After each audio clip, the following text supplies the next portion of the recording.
महराब व मिंबर सीरीज इक्तसाब सीरतुन्नबी सल्लल्लाहु अलैहि वसल्लम। मुसन्निफ महमूद फारूकी, मुरत्तिब मशहूद फारूकी।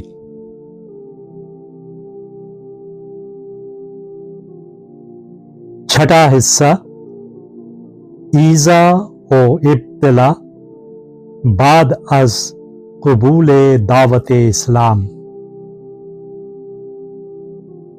छठा बाब रहे नाम अल्लाह का। जालिम खुद अपने जुल्म पर शर्मसार हो गए। तहरीर महमूद फारूकी, आवाज व पेशकश मशहूद फारूकी। मक्का के सरदार हरम में बैठे हुए शाम की तरफ भेजे जाने वाले सामान तिजारत के मुताल्लिक बातें कर रहे थे। दरमियान में मुसलमानों का जिक्र भी आ जाता, जिनको ये लोग तंजन साबी कहते थे। महफिल में अबू जहल के अलावा हकीम बिन हजाम था, अबुल खैरी था, जुबैर बिन उमैया और मुताब बिन अदी और जमा बिन असवद भी बैठे हुए थे। ये सब बराबर के रुतबे के सरदार थे, मगर राय और तदबीर इंतजामी सलाहियतों के एतबार से अबू जहल को बहरहाल फौकियत हासिल थी।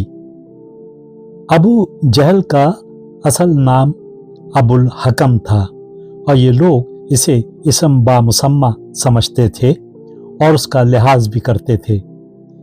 मगर आज न मालूम क्या बात थी, सबकी तेवरियां चढ़ी हुई थीं, कोई सीधे मुंह बात नहीं कर रहा था। अबू जहल ने ताड़ लिया कि लोग उससे कुछ नाराज हैं, मगर वो खुद से पूछना नहीं चाहता था। इतने में हशाम बिन उमरो हरम में दाखिल हुआ। वो बैतुल्लाह की तरफ चला गया और 7 बार तवाफ किया, फिर सीधे इन लोगों के पास चला आया और गैज़ व गज़ब से चिल्लाकर बोला, मक्का वालों, ये कौन सा इंसाफ है कि हम खाने खाएं और लिबास पहने और बनु हाशिम भूख से तड़पते रहें, न वो कुछ खरीद सकें न बेच सकें। फिर उसने अपने अल्फाज में जोर पैदा करते हुए कहा, खुदा की कसम, मैं उस वक्त तक चैन से न बैठूंगा जब तक के ताल्लुकात को तोड़ देने वाली इस जालिमाना तहरीर को चाक चाक न कर लूं। अबू जहल ने यह सुना तो गुस्से से आग बगोला हो गया। भिन्ना कर अपनी जगह से उठा और चीख कर बोला, तुम झूठे हो, खुदा की कसम, तुम इसे चाक नहीं कर सकते। जमा बिन असवद ने अबू जहल को जवाब दिया, खुदा की कसम, तुम सबसे बढ़कर झूठे हो। ये मुआहदा जिस ढप से लिखा गया है, हम इसे पसंद नहीं करते। अबुल खैरी भी बोल उठा, सच कहा जमा ने, हमको पसंद नहीं जो कुछ इसमें लिखा गया है और ना हम इसे मानते हैं। मुतअम ने भी तायीद की, तुम दोनों ठीक कह रहे हो और जो शख्स भी इसके अलावा कुछ कहता है वो गलत कहता है। अब अबू जहल की समझ में आई कि बात क्या थी, किस लिए उसके ये साथी नाराज से दिखाई दे रहे थे। उसने कनखियों से अपने साथियों की तरफ देखा। उनके कड़े तेवर देखकर उसे झुरझुरी सी आ गई। वो उनकी मुखालफत में कुछ ना कह सका और अपना सा मुंह लेकर रह गया।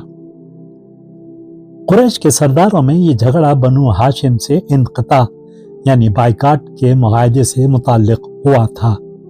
दुश्मनाने इस्लाम ने जब देखा कि हर तरह की तदबीरों के बावजूद मोहम्मद सल्लल्लाहु अलैहि वसल्लम का मिशन फैलता जा रहा है और अबू तालिब ना तो मोहम्मद सल्लल्लाहु अलैहि वसल्लम को अपनी सरपरस्ती से निकालने पर तैयार हैं और نہ اپنے بھتیجے کو اس نئے دین کی تبلیغ سے روکنے پر قادر، اور ان کی وجہ سے ہی پورا قبیلہ بنو ہاشم محمد صلی اللہ علیہ وسلم کا حمایتی اور پشت پناہ بنا ہوا ہے۔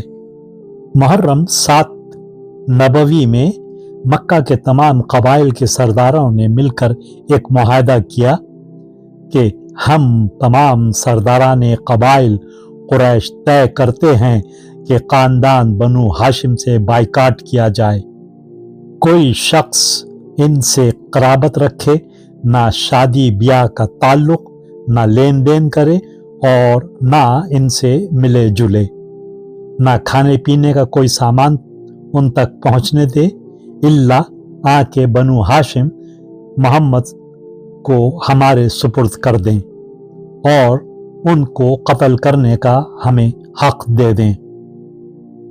قبائلی معاشرے میں اس قسم کا فیصلہ بہت سنگین سمجھا جاتا تھا۔ اس انقطاع پر بنو ہاشم کا غیور قبیلہ شعیب ابی طالب میں جا کر پناہ گزین ہو گیا، اور وہ لوگ 3 سال تک وہاں بھوک پیاس کی شدید تکلیفیں برداشت کرتے رہے۔ بھوک کی شدت میں درختوں کے پتے چبا لیتے، سوکھے چمڑے ابال ابال کر کھاتے، معصوم بچے بھوک سے بلک بلک کر رونے لگتے تو ان کی درد بھری آوازیں قریش تک پہنچتیں۔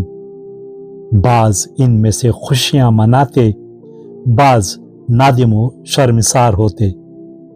ایک مرتبہ حکیم بن حزام نے، جو بی بی خدیجہ کے بھتیجے تھے، چوری چھپے کچھ گیہوں اپنے غلام کے ہاتھ بھجوائے۔ ابو جہل نے دیکھ لیا اور غلام سے گیہوں چھیننے لگا۔ اتفاق سے ابو الخیری وہاں آ گیا، اس کو یہ بات بری معلوم ہوئی اور اس نے کہا، چھوڑو بھائی، ایک بھتیجا اپنی پھوپھی کے لیے کچھ بھیجتا ہے تو تم اسے بھی روکتے ہو۔ اسی طرح ہشام بن عمرو بھی چوری چھپے کچھ غلہ بھیج دیتا تھا۔ جب اس ظالمانہ سلوک پر مکہ کے لوگوں کا ضمیر ان کو بری طرح ملامت کرنے لگا تو وہ اس کے خلاف باتیں کرنے لگے۔ ہشام بن عمرو قریش کے تمام سرداروں کے پاس گیا اور ایک ایک کر کے ان کو اس معاہدے کو منسوخ کر دینے پر آمادہ کر لیا۔ جب لوگ اس معاہدے کو دیوار کعبہ سے اتارنے لگے تو یہ دیکھ کر حیران رہ گئے کہ اسے دیمک چاٹ چکی تھی، صرف بسمک اللہم کے الفاظ باقی رہ گئے، رہے نام اللہ کا۔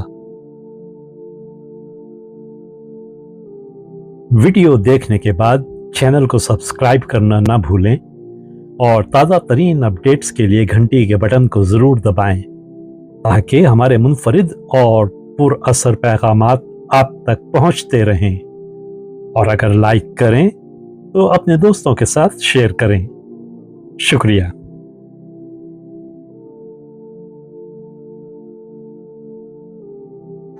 کرن کرن اجالا